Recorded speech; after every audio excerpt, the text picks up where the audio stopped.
بات تو اقبال والی تھی نا کہ جب تک یہ جہاد کا جذبہ تھا، فقیراں چوں با مسجد صف کشیدن گرے بانے شہنشاہ رہی.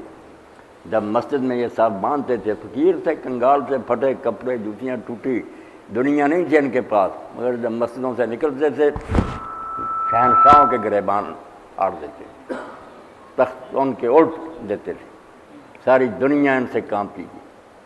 ولے چوں دل میں آنے سینہ افسر، مگر جب دل سینے میں مردہ ہو گئے، بجھ گئی وہ بات، مسلماناں بدرگاہ خدیر، مسلمان پھر درگاہوں میں گھس گئے، بڑی بڑی خانقاہیں بن گئی، وہاں کے بند کر لی، کوئی 40 دن کے لیے زمین کے اندر چلا گیا، چلا کاٹ رہا، ساری زمین پر کافر کا بٹور رہا ہے، یہ چوہے کی طرح اندر گھسا بیٹھ رہا ہے. باقی نہ رہی تیری وہ آئینہ ضمیری، اے کشتہ ہے ملائیو سلطانیوں کو. اور 3 تو گد چمٹ گئے، انہوں نے کھا لیا اس کو، ملا چمٹ گیا، پیر چمٹ گیا، سلطان چمٹ گیا، حق حکمران بگڑ گئے، پیر بگڑ گیا، مولوی بگڑ گیا. اب امت بیچاری انہیں کے پیچھے چلتی ہے. ایک کے پاس دنیاوی طاقت تھی، ایک دینی پیشوا تھے.